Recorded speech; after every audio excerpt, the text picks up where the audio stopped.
बिस्मिल्लाहिर्रहमानिर्रहीम। अस्सलामु अलैकुम वरहमतुल्लाहि वबरकातुहू।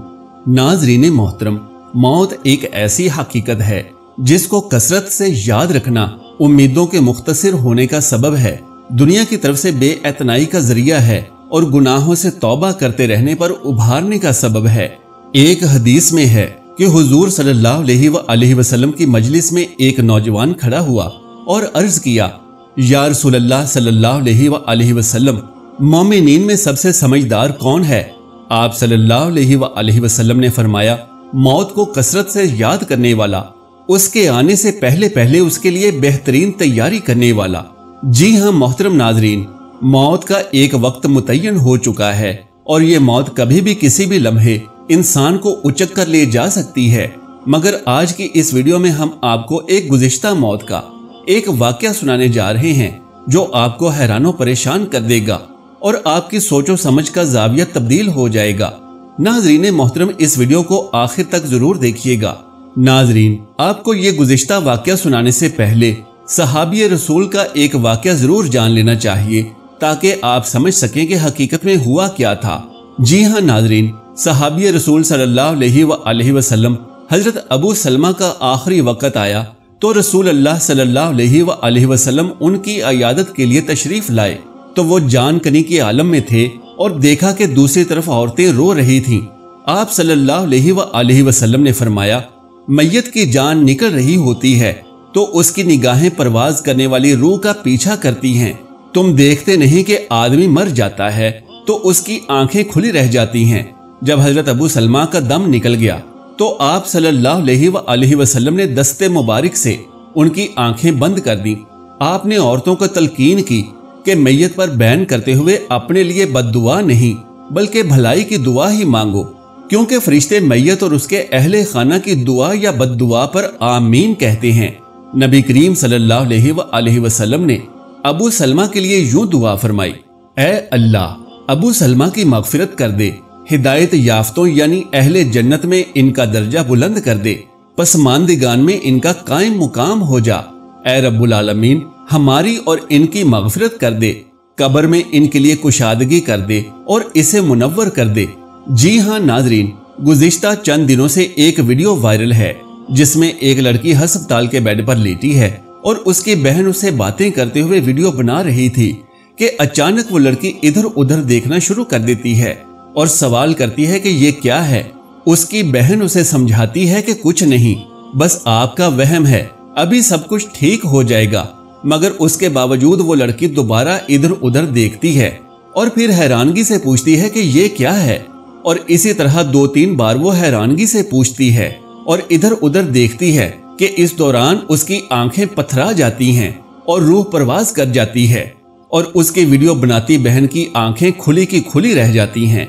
कुरान पाक में अल्लाह तबारक व तआला इरशाद फरमाते हैं, आप सल्लल्लाहु अलैहि वसल्लम इनसे कह दीजिए कि जिस मौत से तुम भागते हो वो तुमको आ पकड़ेगी, फिर तुम उस पाक परवरदिगार की तरफ ले जाए जाओगे जो हर पोशीदा और जाहिर बात को जानने वाला है। फिर वो तुमको सब किए हुए काम जताएगा और उनका बदला देगा। नाज़रीन मोहतरम, इस दुनिया में बहुत से लोग ऐसे भी हैं जो मौत को अपनी जिंदगी का इख्तिताम समझते हैं, मगर इस शेर को सुनिए और फिर हकीकत खुद ही जान लीजिए। मौत को समझे हैं गाफिल इख्तिताम जिंदगी, मौत को समझे हैं गाफिल इख्तिताम जिंदगी, ये है शाम जिंदगी सुबह दवाम जिंदगी। यानी इंसान की नादानी है कि मौत को दायमी फना और जिंदगी का इख्तिताम समझ बैठा है, हालांकि ये इस आर्जी दुनियावी हयात की शाम है और इसके बाद आखिरत के दायमी हयात का आगाज होगा। बस हकीकत में ये अबदियत का नुक्ताए आगाज है। नादान हैं वो लोग जो इसे फनाए कुल्ली से ताबीर करते हैं।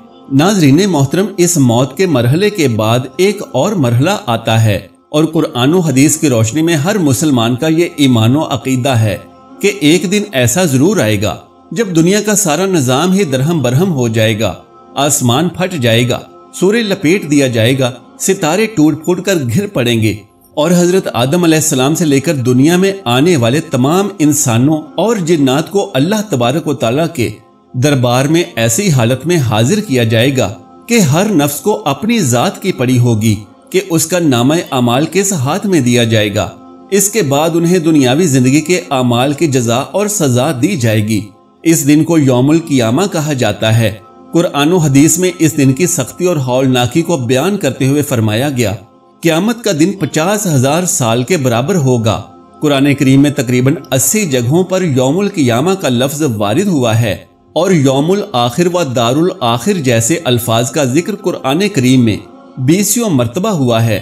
نہ صرف مسلمانوں بلکہ عیسائیوں اور یہودیوں کا بھی یہی عقیدہ ہے کہ ایک دن دنیا اور دنیا کی ساری نقل و حرکت ختم ہو جائے گی اور انسانوں کے دنیاوی اعمال کے مطابق اللہ تبارک و تعالیٰ کے حکم پر جنت اور جہنم کا فیصلہ ہوگا۔ دیگر قومیں بھی کسی نہ کسی شکل میں قیامت کو تسلیم کرتی ہیں۔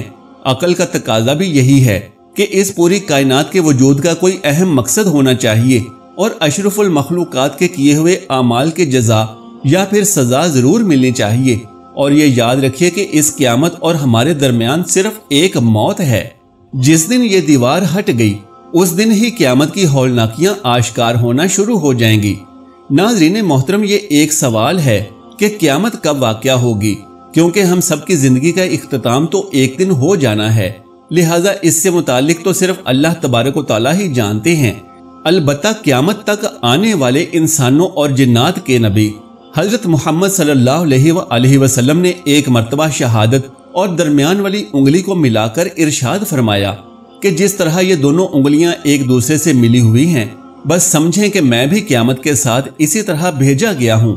آپ صلی اللہ علیہ وآلہ وسلم نے فرمایا کہ قیامت کی سب سے پہلی نشانی میرا انتقال ہے۔ قیامت کی دوسری نشانی آپ صلی اللہ علیہ وآلہ وسلم نے فلسطین، موجودہ اسرائیل کے وقوع اور بیت المقدس کی فتح قرار دی ہے۔ یاد رہے کہ ماضی میں بھی مسلمان اس علاقے کو فتح کر چکے ہیں۔ تیسری نشانی یہ ہے کہ انسان جانوروں جیسی موت مرنے لگیں گے۔ آثار قیامت میں چوتھا یہ ہے کہ مال کا پھیلاؤ بے پناہ بڑھ جائے گا، یہاں تک کہ کسی شخص کو 100 دینار بھی دیے جائیں گے تب بھی وہ ناراض ہی رہے گا۔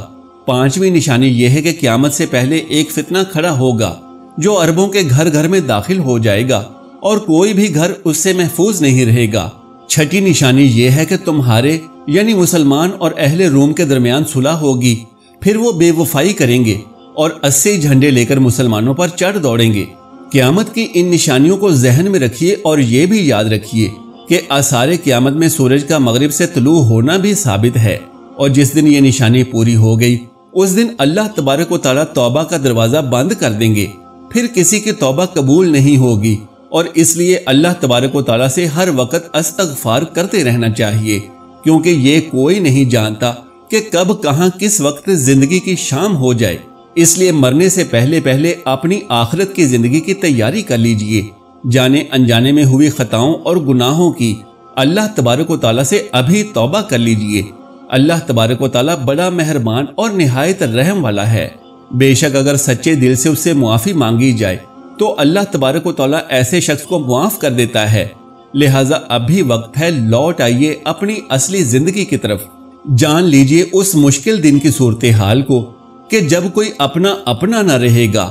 جب وقت نزاع آتا ہے تو سوچ کی گھڑی کا اندازہ لگائیے کہ ہماری یہ پل پل کی زندگی محتاج ہو جاتی ہے، لیکن صرف ہمارے کیے ہوئے نیک اعمال ہی ہماری آخرت میں مدد کریں گے۔ اللہ تبارک و تعالیٰ سے دعا ہے کہ اللہ ہمیں نیکی کی بات کو سمجھنے اور آگے اپنے مسلمان بھائیوں کے ساتھ شیئر کرنے کی توفیق عطا فرمائے۔ آمین یا رب العالمین۔ محترم ناظرین، درخواست ہے کہ اگر آپ کو ہماری آج کی یہ معلوماتی ویڈیو پسند آئی ہے تو اسے لائک اور شیئر کر دیجئے اور ہمارے اسلامی و اصلاحی چینل کو سبسکرائب کر لیجئے۔ جزاک اللہ خیرن کثیرا۔ اللہ ہم سب کا حامی و ناصر ہو۔